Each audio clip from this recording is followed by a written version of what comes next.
할렐루야, 예배에 오신 여러분을 주의 이름으로 환영합니다. 다들 건강하게 지내고 계신가요? 예배를 준비하며 기도하는 가운데에 지난 몇 달간 걱정과 그에 대한 하나님의 인도하심을 간구함으로 채워졌던 저의 기도가 점점 감사함으로 그리고 평안으로 바뀌는 것을 경험했습니다.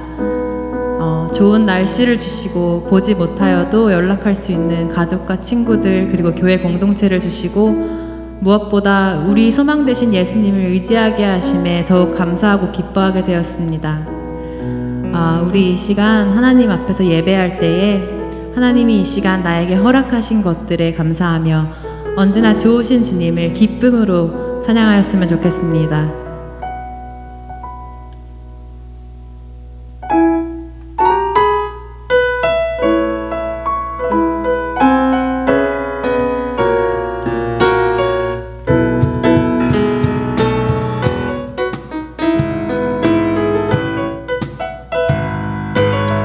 찬양합시다. 내 진정 사모하는 내 진정 사모하는 친구가 되시는 구주 예수님은 아름다워라. 산 밑에 백합화요 빛나는 새벽별 주님 영원할 길 아주 없도다. 내 맘이 아플 적에 그 위로 되시며 나 외로울 때 좋은 친구라.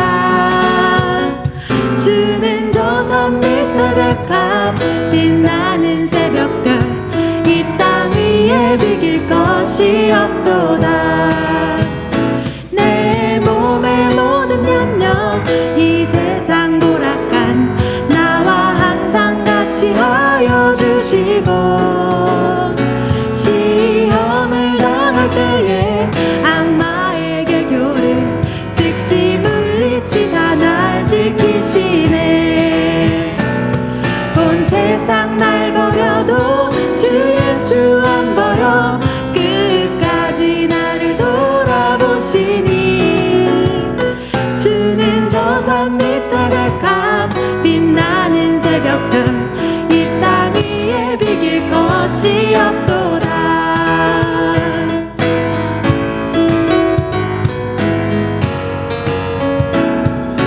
내 맘을 다하여서 내 맘을 다하여서 주님을 따르면 길이 길이 나를 사랑하리니. 물불이 두렵지 않고 창검이 겁없네. 주는 높은 산성 내 방패시라. 내 영혼 먹이시는 그네 누리고 나 친히 주를 뵙기 원하네. 주는 저 산 밑에 백합 빛나는 새벽별 이 땅 위에 비길 것이 없도다. 내 맘이 아플 적에 내 맘이 아플 적에 그 위로 되시며 나 외로울 때 좋은 친구라. 주는 저 산 밑에 백합 빛나는 새벽별 이 땅 위에 비길 것이 없도다. 좋으신 하나님 좋으신 하나님 좋으신 하나님 참 좋으신 나의 하나님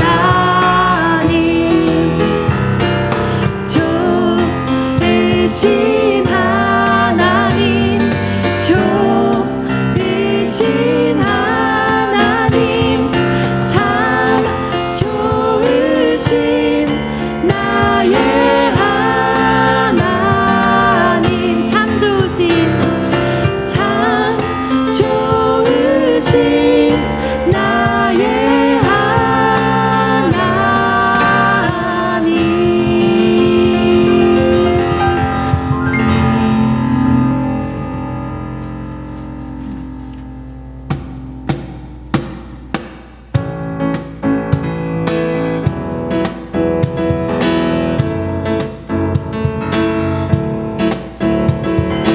나의 삶 찬양합니다. 주 이름 찬양. 주 이름 찬양 풍요의 강물 흐르는 부요한 땅에 살 때에 주님 찬양해.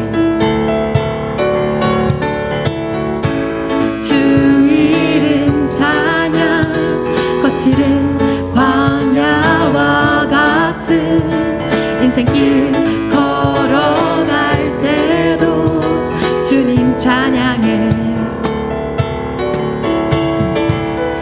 모든 축복 주신 주님 찬양하리. 어두운 날이 다가와도 난 외치리. 주의 이름을 찬양해. 주의 이름을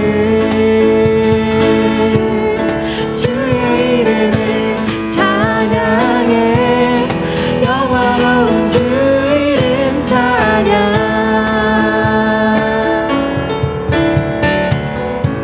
주 이름 찬양. 햇살이 나를 비추고 만물이 새롭게 될 때 주님 찬양해. 주 이름 찬양. 가는 길 험할지라도 고통이 따를지라도 주님 찬양해. 모든 축복 주신 주님 찬양하리. 어두운 날이 다가와도 난 외치리. 주의 이름을 찬양해. 주의 이름을 찬양해. 영화로운 주 이름 찬양. 주의 이름을 찬양해. 주의 이름을 찬양해. 영화로운 주 이름 찬양. You give and take away. You give and take away. My heart will choose to say, Lord, blessed be your name. You give and take away. You give and take away. My heart will choose to say, Lord, blessed be your name. Blessed be the name of the Lord. Blessed be your name. Blessed be the name of the Lord. Blessed be your glorious name. Blessed be the name of the Lord. Blessed be your name. Blessed be the name of the Lord. Blessed be your glorious name.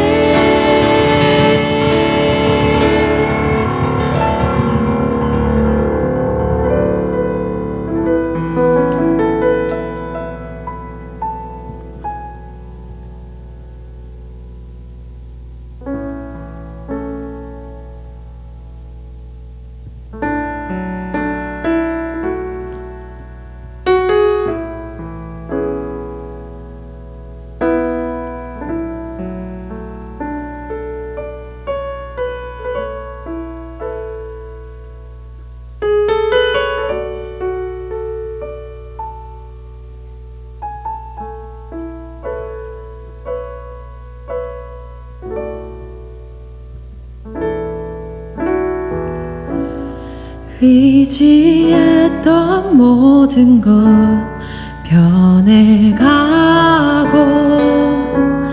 억울한 마음은 커져가네.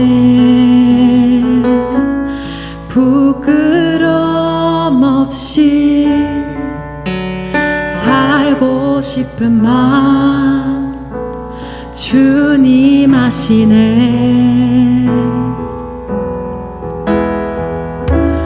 모든 일을 선으로 이겨내고 죄의 유혹을 따르지 않네.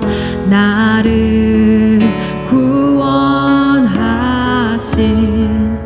영원한 그 사랑 그 신근에 날 붙드시네. 주어진 내 삶이 작게만 보여도 선하신 주 나를 이끄신 보내. 중심을 보시는 주님만 다르네. 날 택하신 주만 의지해. 보이는 상황에 무너질지라도 예수는 여기 나를 붙드네. 보이지 않아도 주님만 다르네. 내 평생 주님을 노래하리라.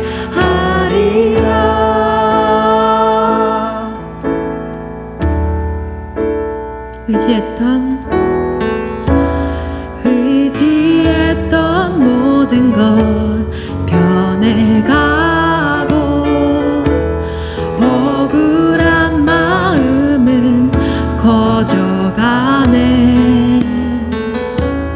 부끄럼 없이 살고 싶은 마음 주님 아시네. 모든 일을 선으로 이겨내고 죄의 유혹을 따르지 않네. 나를 구원하신 영원한 그 사랑 그 신근에 날 붙드시네. 주어진 내 삶이 작게만 보여도 선하신 주 나를 이끄신 보내. 중심을 보시는 주님만 다르네. 날 택하신 주만 의지해. 보이는 상황에 무너질지라도 예수는 여기 나를 붙드네. 보이지 않아도 주님만 따르네. 내 평생 주님을 노래하리라. 주어진 내 삶이 작게만 보여도 선하신 주 나를 이끄신 보내. 중심을 보시는 주님만 따르네. 날 택하신 주만 의지해. 보이는 상황에 무너질지라도 예수는 여기 나를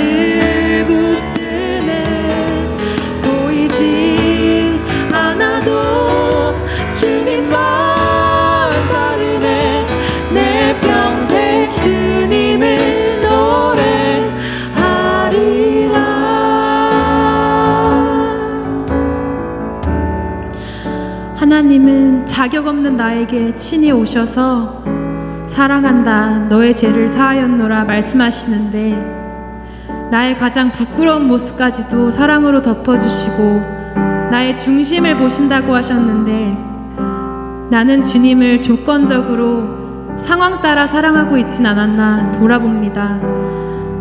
주님 그 자체로 만족하고 감사하기보다 주님이 내 기도를 들어주시기만을 내 삶의 복과 부와 명예로 나에게 상 주시기를 원하고 있진 않습니까? 또는 내 일이 내 뜻대로 되지 않을 때마다 주님을 원망하고 그와 멀어지진 않았습니까? 우리 처음으로 돌아가서 내가 하나님을 처음 대면하고 하나님이 나의 구원자 주님이시라고 처음 고백했을 때에 그 마음을 기억했으면 좋겠습니다. 내가 이 세상에서 뒤쫓는 부나 명예나 사람들로는 절대로 채워지지 않는 그런 사랑을 주님이 알게 하셨습니다. 이 시간 우리를 위해 오신 주님을 기억하며 함께 찬양합시다.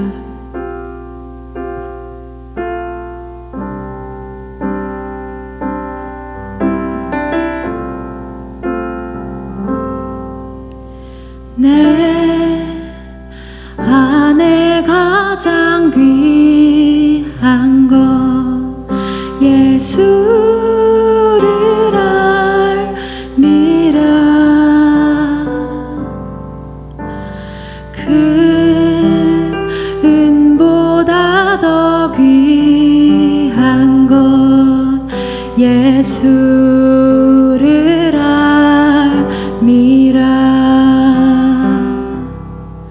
세상 지식보다 귀한 것 예수를 알미라. 내 안에 가장 귀한 것 예수를 알미라. 예수 이름, 예수의 이름, 존귀한 그 이름, 예수의 이름, 능력의 그 이름. 다 같이 고백합시다. 내 안에 가장 귀한 것, 내 안에 가장 귀한 것 예수를 알미라. 그 은보다 더 귀한 것 예수를 알미라. 그렇습니다, 주님. 세상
하나님 아버지, 우리가 주님을 아는 것이 최고의 복임을 고백합니다. 이 시간 다시 한번 주님의 능력을 보게 하시고 우리에게 겸손한 그리고 굳은 믿음을 주셔서 어느 상황 속에서도 선하신 능력의 주님을 따라가게 하옵소서. 또한 우리가 세상에 휘둘리지 않고 예수님을 닮아 구별된 자들이 되기 원합니다.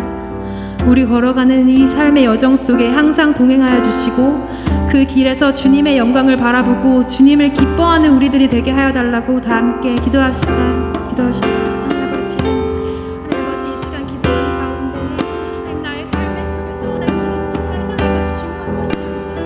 하나님 아버지, 나의 삶이 가장 중요한 것은 내가 하나님을 알고 있음을 하나님 고백합니다. 주님 아버지께서 나에게 삶의 주인 되셨기에 하나님 아버지, 내가 기쁠 때나 슬플 때나 주님을 찬양하기 원합니다. 주님을 예배드리기 원합니다. 하나님 아버지, 내가 원함도 있는 상황에 하나님 아버지 저지어 주는 그런 상황이 아니라 하나님 아버지 그런 얄팍한 믿음을 가진 것이 아니라 하나님 아버지 변치 않는 믿음으로 하나님 아버지 정말 주님을 함께 동행하는 자가 되게 주옵소서. 하나님 아버지 나의 삶이 하나님 아버지가 바라보시는 그곳에 일하시옵소서. 하나님 아버지 나의 사역 속에서 하나님 아버지 주님 아버지가 영광 받으시옵소서. 주님 아버지께서 나의 나의 주시는 그 뜻을 내가 나누게 주옵시고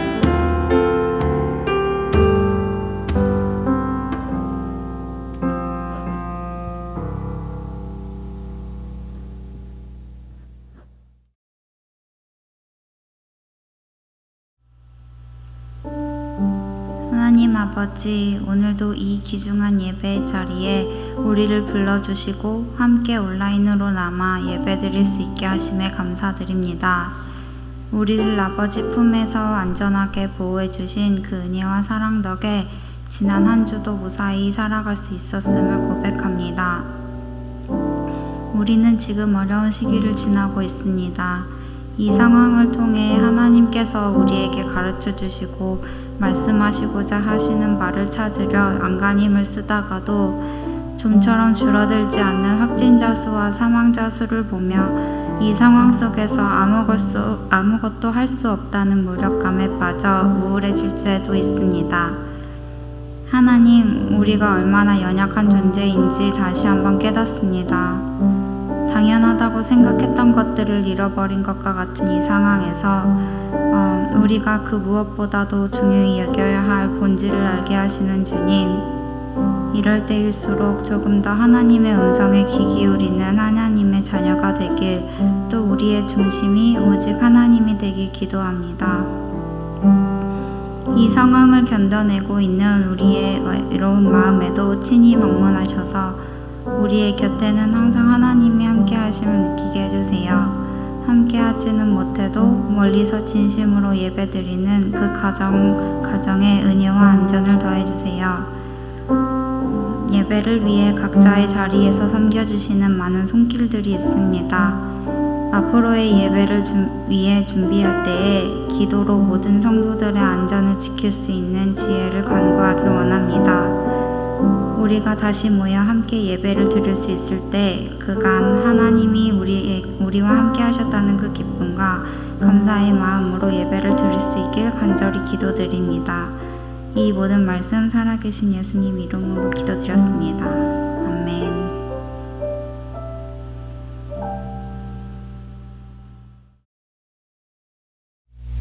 SF 사랑의 교회 온라인 예배를 드리시는 모든 분들을 주님의 이름으로 환영합니다.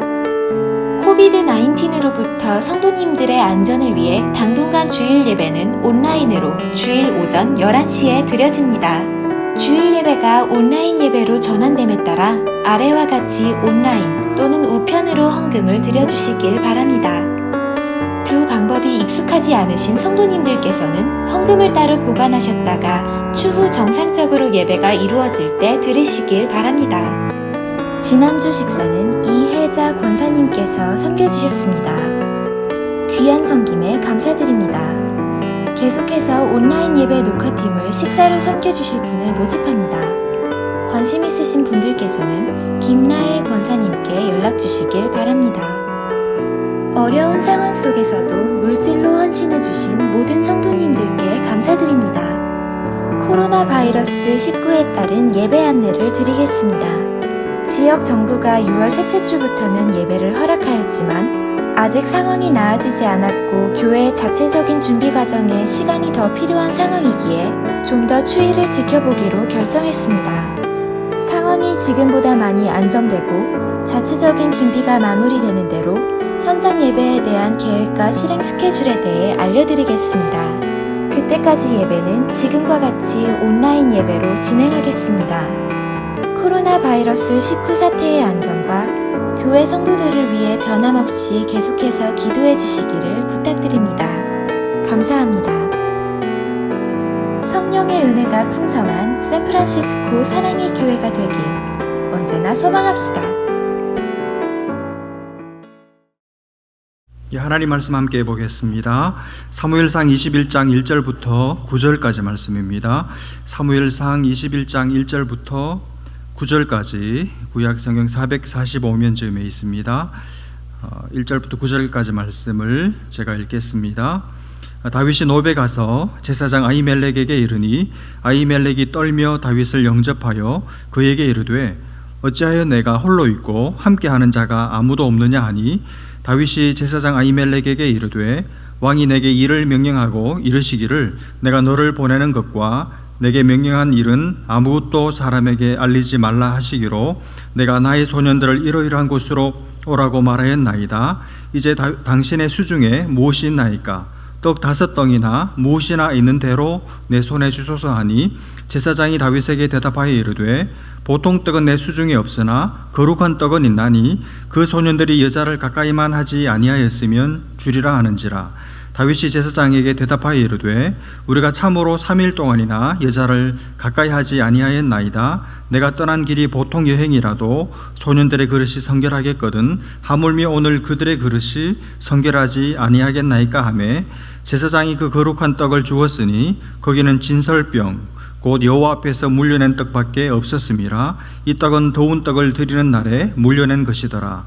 그날에 사울의 신하 한 사람이 여호와 앞에 머물러 있었는데 그는 도액이라 이름하는 에돔 사람이요 사울의 목자장이었더라. 다윗이 아히멜렉에게 이르되 여기 당신의 수중에 창이나 칼이 없나이까? 왕의 일이 급함으로 내가 내 칼과 무기를 가지지 못하였나이다 하니 제사장이 이르되 내가 엘라 골짜기에서 죽인 블레셋 사람 골리앗의 칼이 보자기에 쌓여 에봇 뒤에 있으니 내가 그것을 가지려거든 가지라. 여기는 그것밖에 다른 것이 없느니라 하는지라. 다윗이 이르되 그 같은 것이 또 없나니 내게 주소서 하더라. 아멘.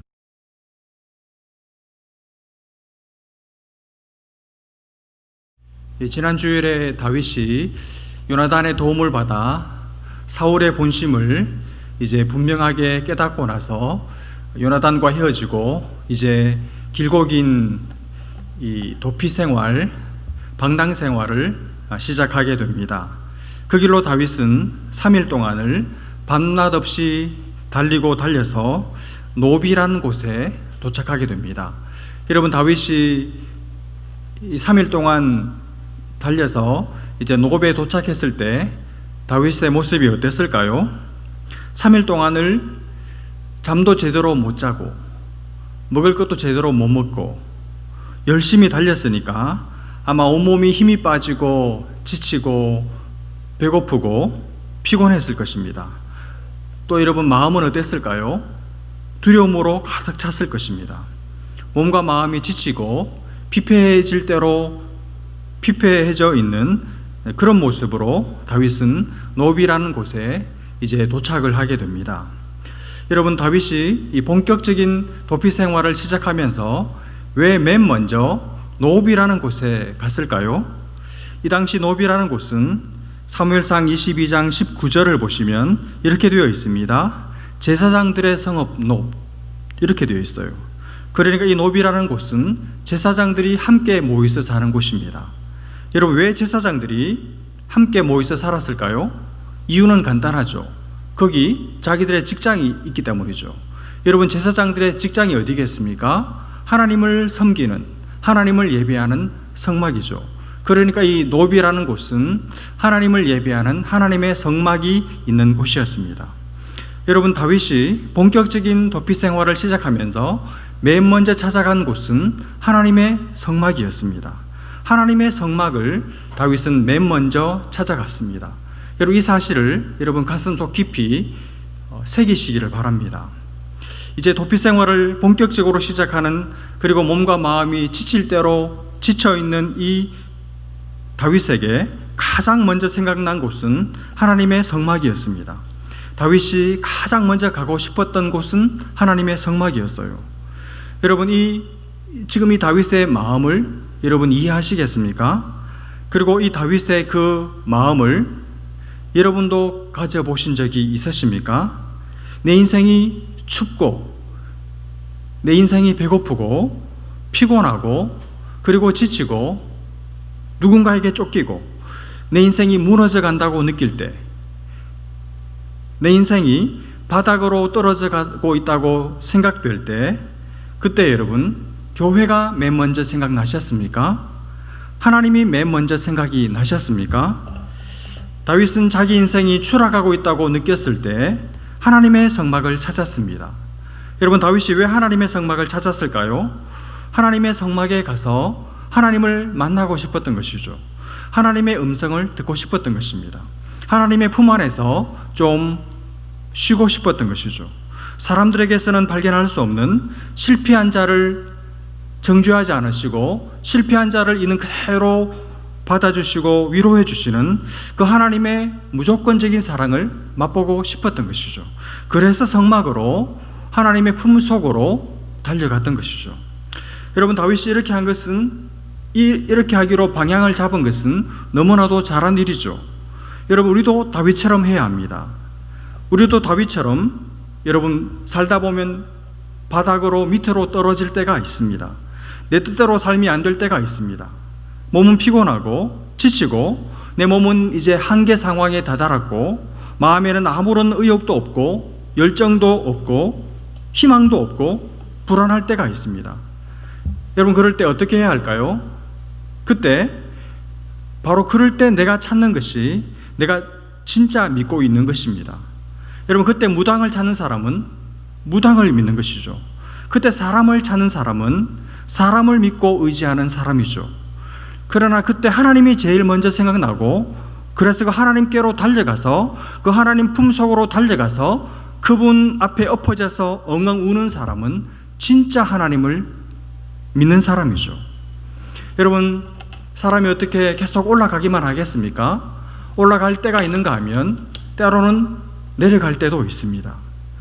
그때 여러분, 내려갈 때, 추락할 때, 밑바닥에 있는 눈앞에 보일 때, 내가 엎어질 때, 여러분, 사람 앞에 엎어지시지 마시고 하나님 앞에 엎어지시기를 바랍니다.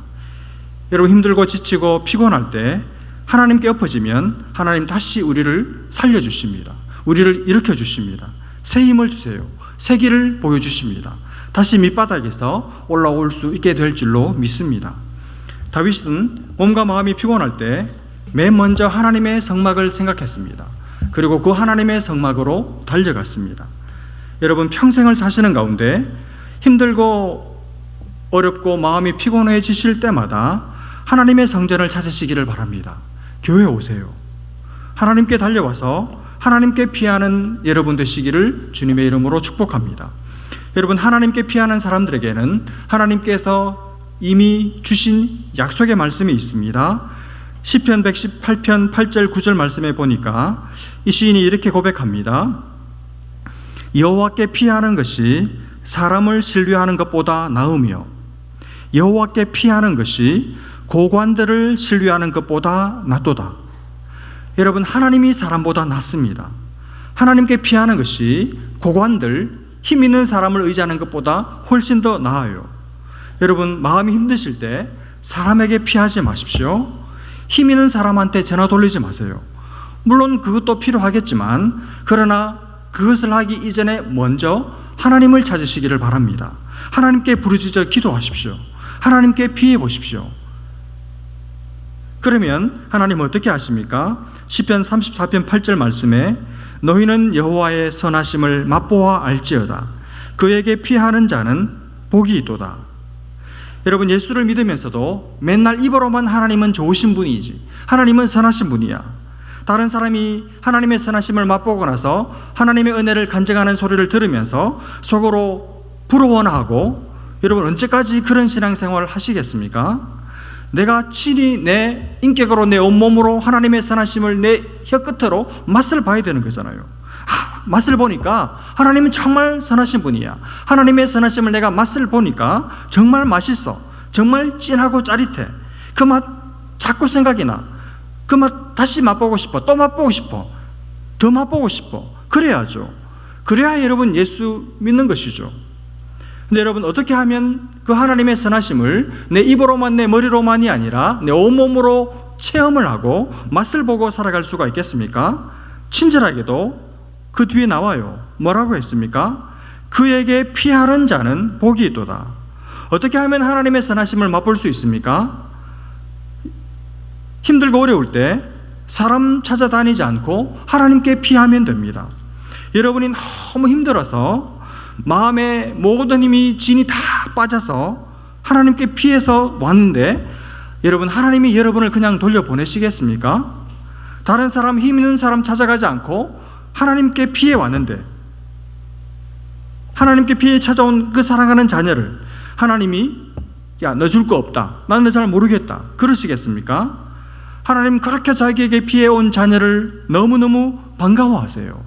사랑하십니다. 야, 너는 진짜 나를 믿는구나. 야, 너는 진짜 나를 알아주고 인정해 주는구나.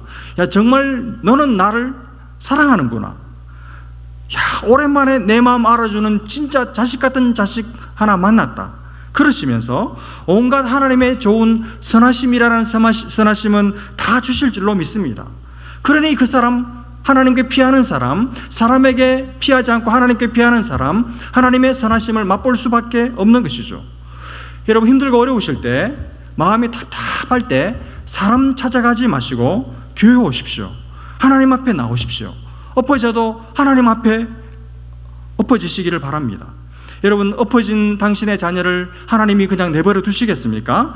반드시 이렇게 세워주시고 세임 주시고 새로운 일을 행하시고 새로운 길을 열어주실 줄로 믿습니다.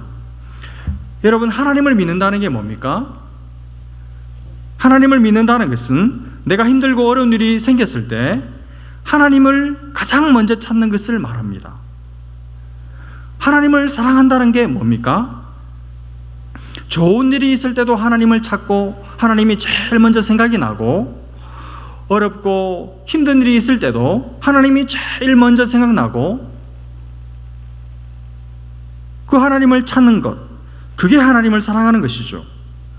여러분 남편이 아내를 사랑한다는 게 뭡니까?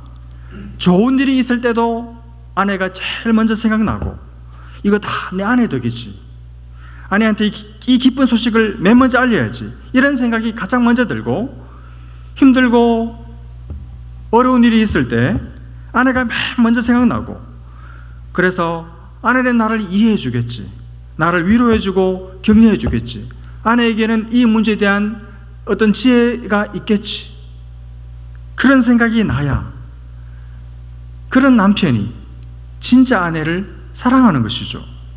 항상 아내가 먼저 생각나고 뭐든지 아내한테 쭉 달려가는, 여러분 그게 아내를 사랑하는 것 아닙니까?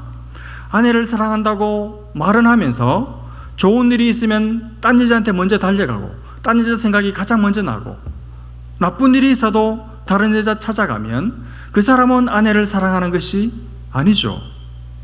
하나님을 믿고 하나님을 사랑한다는 것은 무슨 일을 만나든지 하나님이 맨 먼저 생각이 나고 그 하나님께 맨 먼저 달려가고 싶고, 그게 하나님을 믿고 하나님을 사랑하는 것이죠. 여러분 하나님을 믿는다는 것은 어려운 일이 있을 때 하나님께 먼저 도움을 요청하는 것을 말합니다. 하나님께 도망가고 하나님께 달려가고 하나님께 피하고 하나님께 숨는 것, 그게 하나님을 믿는 것이죠.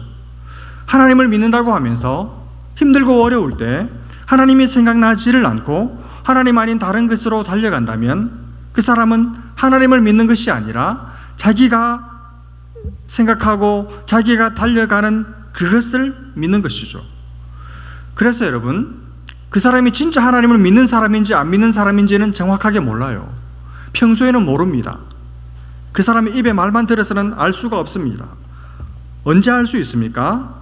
일이 잘 풀릴 때, 잘 나갈 때, 하는 일마다 척척 잘 풀리고 삶의 기쁨이 넘치고 너무 기뻐서 춤추고 싶고 하는 일마다 한꺼번에 동시다발적으로 대박이 터뜨려지고 그럴 때, 그때 정말 하나님이 딱 생각이 나면서 정말 다 이 하나님 덕이라고, 하나님의 은혜라고, 하나님께 모든 공을 다 돌리고 하나님께 진심으로 감사하는 사람은 정말 하나님을 믿는 사람이에요.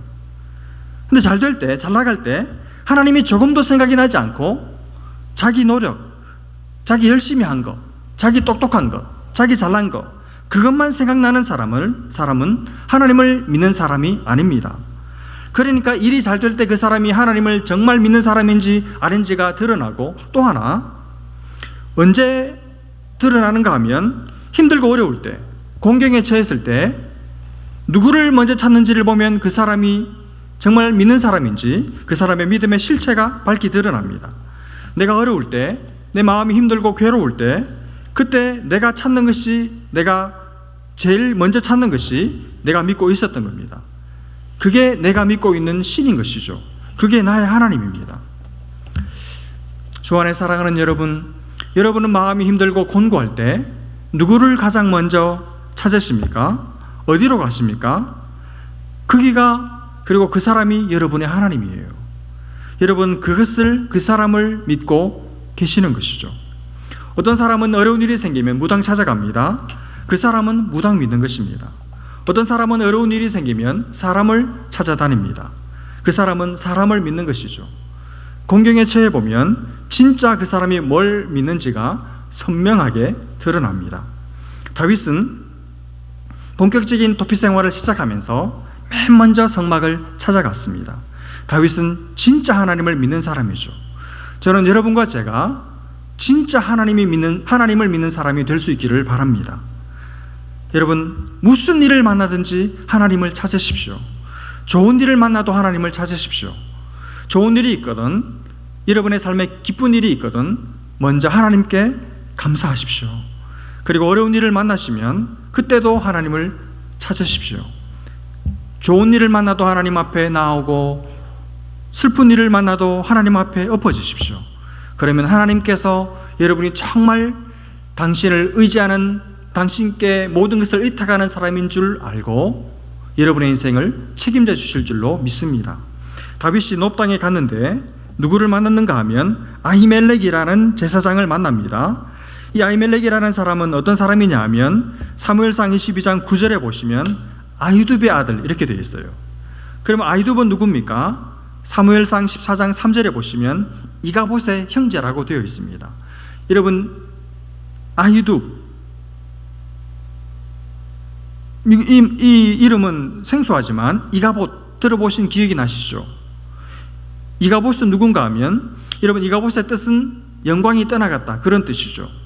이 이가봇은 엘리 제사장의 그 형편없는 두 아들 홈니와 비느하스 중에 비느하스의 아들입니다. 그러니까 적보로 따지자면 이 아히멜렉 제사장은 엘리 제사장의 증손자가 되는 것이죠.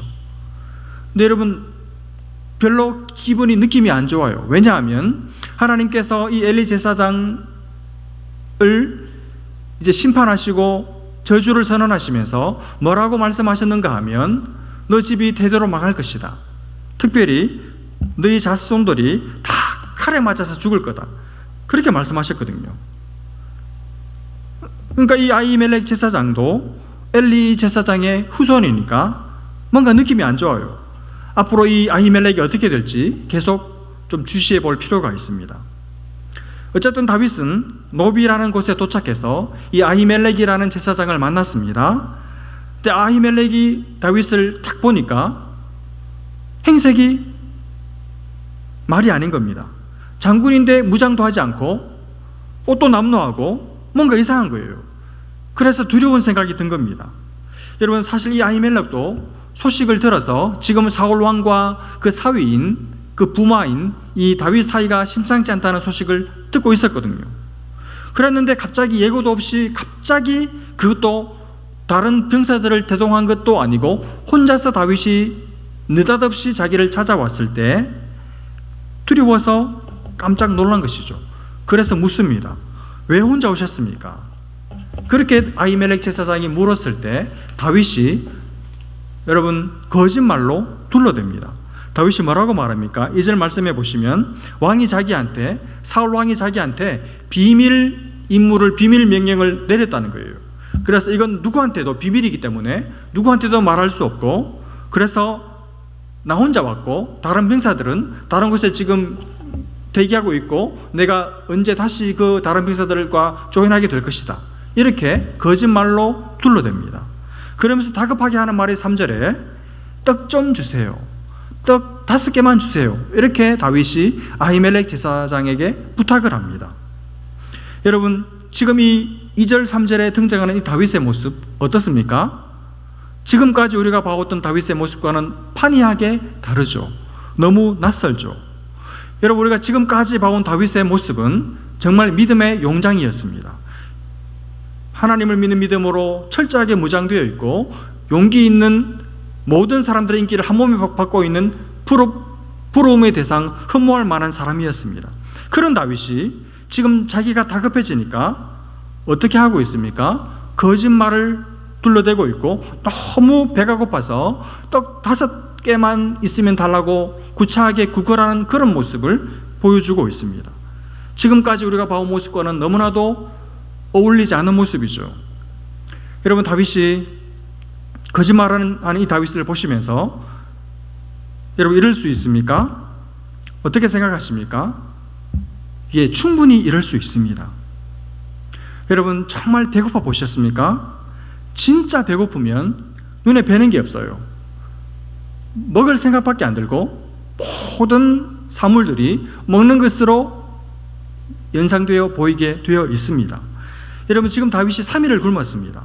그러니 얼마나 배가 고팠겠어요.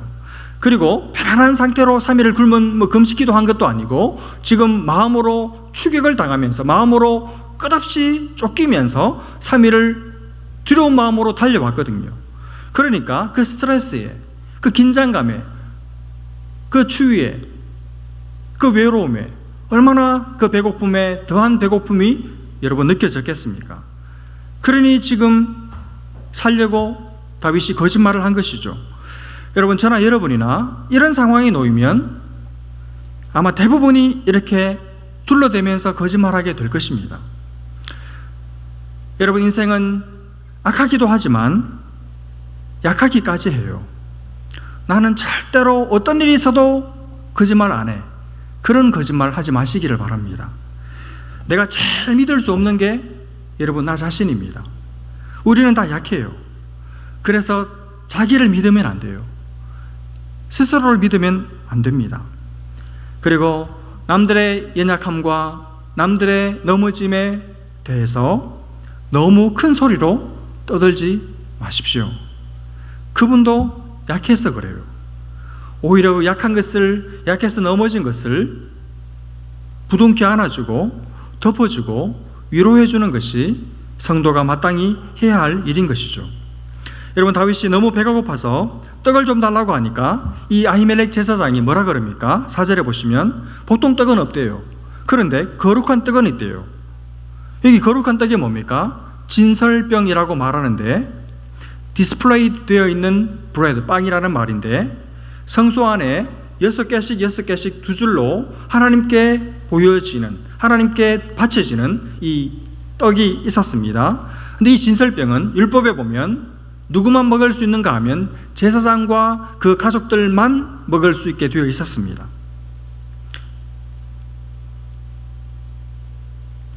근데 지금 이 아히멜렉 제사장이 그 진설병만 있다는 거예요. 그래서 네가 정 배가 고프면 너희 부하들이 만약 지난 3일 동안 선교를 했다면 내가 이 떡이라도 주겠다고 말합니다.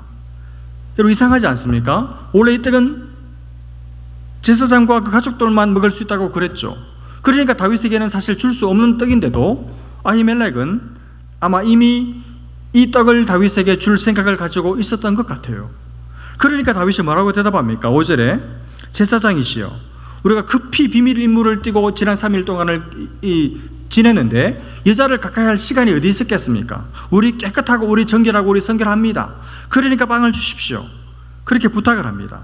그러니까 6절에 아히멜렉이 이 떡을 다윗에게 줘요. 다윗은 받아서 정말 오랜만에 배불리 이 떡을 먹은 것입니다. 네, 여러분, 다윗이 떡을 먹었는데 이게 지금 뭡니까? 율법을 어긴 것이죠. 율법을 깼던 것이죠. 율법에는 제사장과 그 가족들만 이 진설병을 먹을 수 있는데, 물리는 진설병을 먹을 수 있는데 다윗이 진설병을 먹었으니까 율법을 어긴 것이죠. 이걸 어떻게 봐야 할까요? 여러분, 아히멜렉이 이 사실을 몰랐을까요? 몰랐을 리가 없죠. 제사장이니까. 근데 왜 아히멜렉이 율법을 어겨가면서까지 다윗에게 이 진설병을 주었을까요? 여러분, 이 율법을 어긴 이 사건에 대해서 오랜 세월이 지나고 나서 예수님께서 친히 이 사건의 의미를 해석을 해주십니다. 마태복음 12장에 보시면 예수님이 안식일에 제자들과 함께 밀밭 사이로 가시다가 제자들이 너무 배가 고파서 그 밀이삭을 따서 손으로 비벼서 먹었습니다. 근데 마침 그 제자들이 밀이삭을 따서 먹는 그 광경을 바리새인들이 봤습니다. 그걸 보고 이 바리새인들이 시비를 거는 것이죠. 아니, 예수님, 당신 제자들이 안식일을 범했습니다. 안식일 율법을 범했습니다. 이 바리새인들은 율법을 엄격하게 지키는 사람들이기 때문에 이 사람들의 생각이 뭐냐 하면, 지금 여러분 제자들이 배가 고파서 밀이삭을 잘라서 손으로 비벼서 먹었잖아요. 이걸 바리새인들은 어떻게 보고 있는가 하면, 안식일에는 일을 하면 안 되는데 제자들이 두 가지 일을 했다는 거예요. 밀이삭을 자른 것은 추수한 것이고, 그걸 손으로 비빈 것은 탈곡한 것이죠. 타작한 것이죠. 그러니까 두 가지 일을 안식일에 했기 때문에 율법을 어긴 것이다. 그러면서 이제 시비를 건 겁니다. 그때 여러분 예수님이 뭐라고 말씀하십니까? 3절 4절에서 바로 오늘 이 사무엘상 21장의 이 사건을 예수님이 끌어와서 설명을 하시는 거예요. 봐라, 사무엘상 21장에 보면 거기서 다윗이 제사장들과 제사장의 가족들만 먹는 그 진설병을 먹었다 하는 그 기록이 있다. 내가 그렇게 존경하고 그렇게 자랑스러워하는 다윗도 율법을 어긴 적이 있다. 그러면서 하시는 말씀이 7절입니다. 나는 자비를 원하고 제사를 원하지 아니하느니라.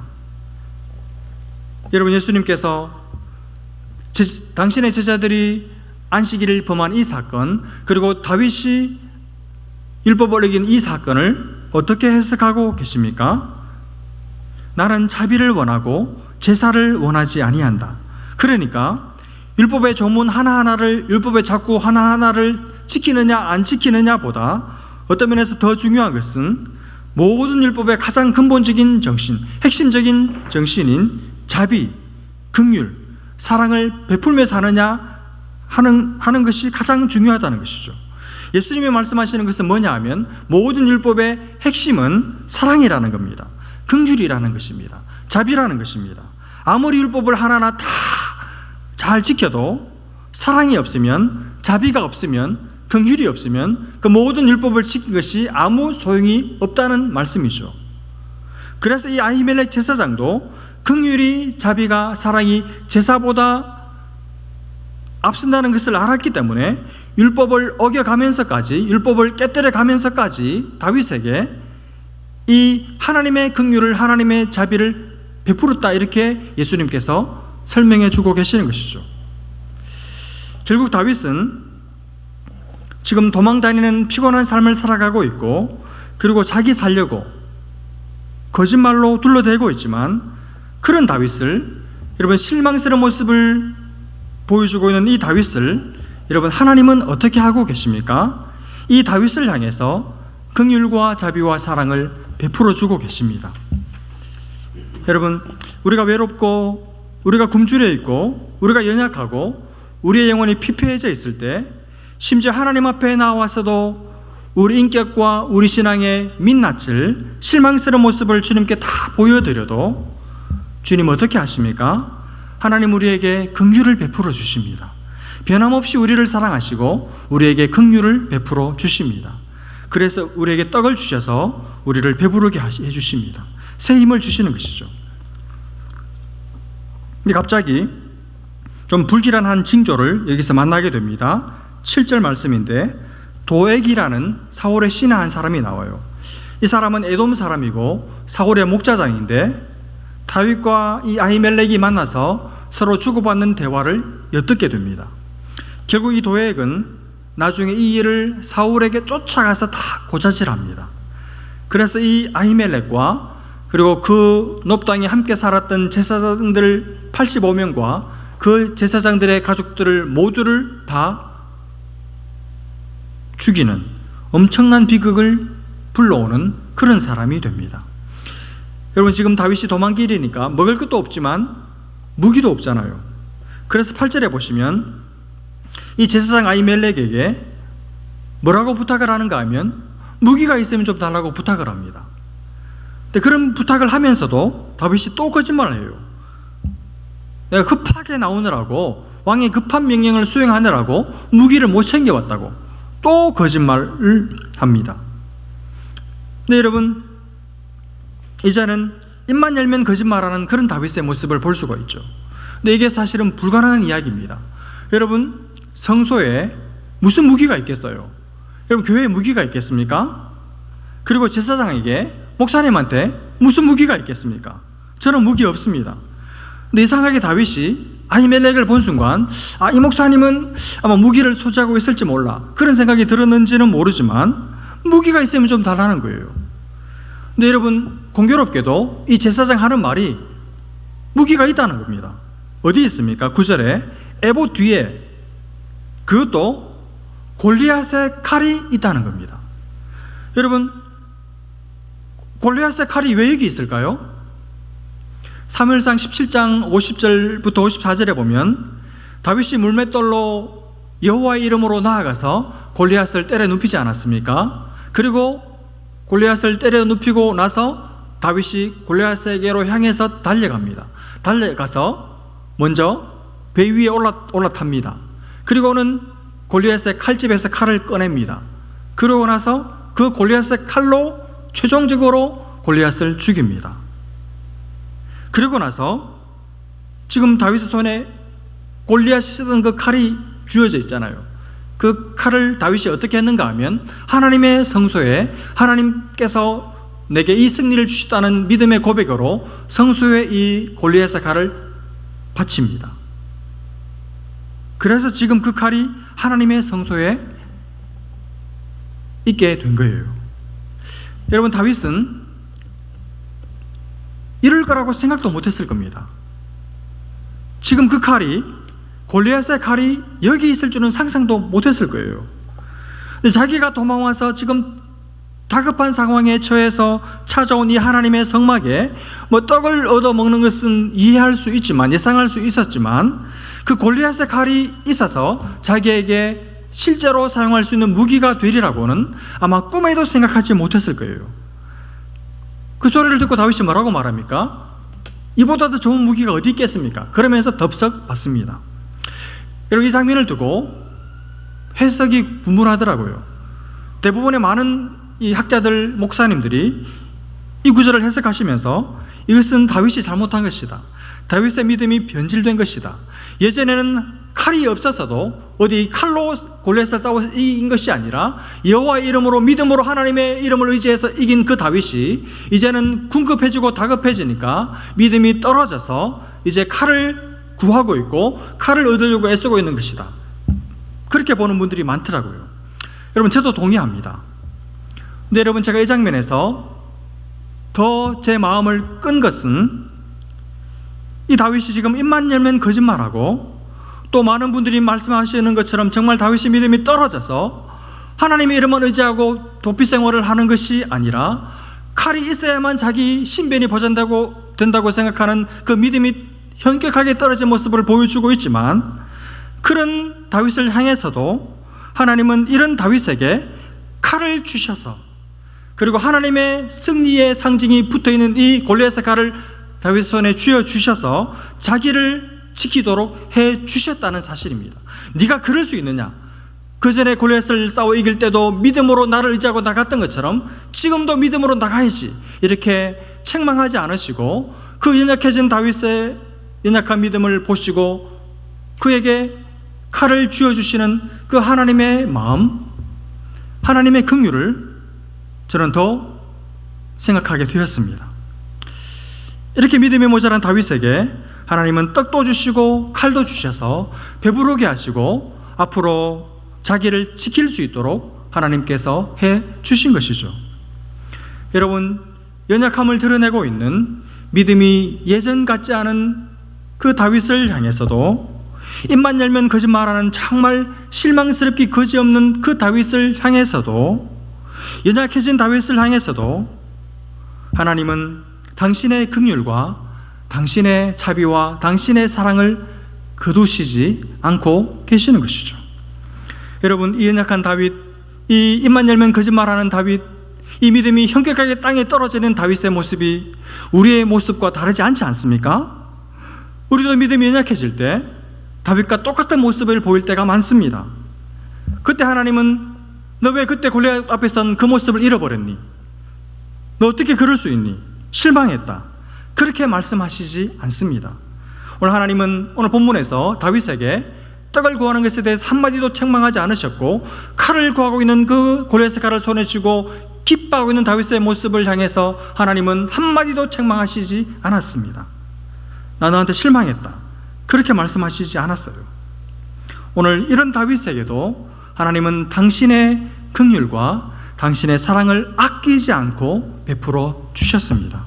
여러분, 우리에게도 하나님은 우리가 연약해져 있을 때, 골리앗 앞에 서 있을 때와 다른 모습으로 세상 앞에 서 있을 그때에도 하나님은 당신의 긍휼과 사랑을 거두시지 않는 분이신 것을 여러분 믿으시기를 바랍니다. 여러분, 실수할 수 있어요. 연약해질 수 있습니다. 하나님을 실망시킬 때도 우리에게 있습니다. 그러나 오늘 그럼에도 불구하고 다윗을 먹이시고 그 칼을 손에 쥐어주신 하나님은 우리에게도 떡을 주시고 우리에게도 말씀의 검을 주셔서 다시 일어서게 하시고 다시 배부르게 하시고 가야 할 길을 갈 수 있는 힘과 용기를 주시는 좋으신 아버지신 줄로 믿습니다. 여러분, 이 사실을 믿고 이번 한 주간도 주 안에서 승리하시는 여러분 모두 되실 수 있기를 주님의 이름으로 축복합니다. 기도하겠습니다. 하나님 아버지, 우리가 골리앗 앞에 서서 믿음의 용사로 살 때에도 우리와 함께 하시고 우리에게 사랑과 긍휼과 자비를 거두시지 않으시지만, 우리가 쫓기며 믿음이 연약해져서 거짓말하고 입만 열면 거짓말하고, 그리고 칼이 없으면 내 안전을 보장할 수 없을 것 같은 그런 믿음이 떨어지는 그때에도 우리를 향한 사랑과 자비를 거두지 않으시는 하나님이신 것을 믿습니다. 하나님, 우리 가운데 믿음이 연약해져 있고 하나님 앞에 송두리째 마음을 들이지 못하는 삶을 살고 있는 지체들이 있을지라도 하나님의 긍휼과 자비는 끊어지지 않고 있다는 것을 기억하고 주님 앞에서 다시 힘을 얻고 용기를 내고 이 한 주간도 힘있게 주님 앞에서 살아가는 우리 모든 성도들 되게 하여 주옵소서. 믿고 감사하며 예수님의 이름으로 기도합니다. 아멘. 준비하신 예물 올려드리면서 함께 찬양하시겠습니다.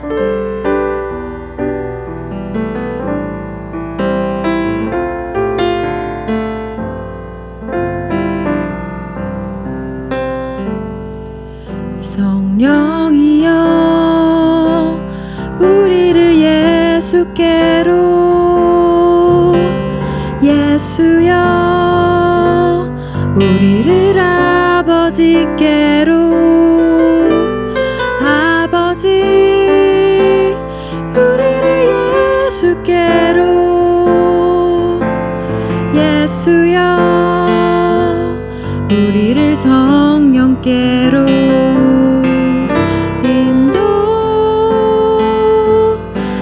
인도하소서. 그 친밀한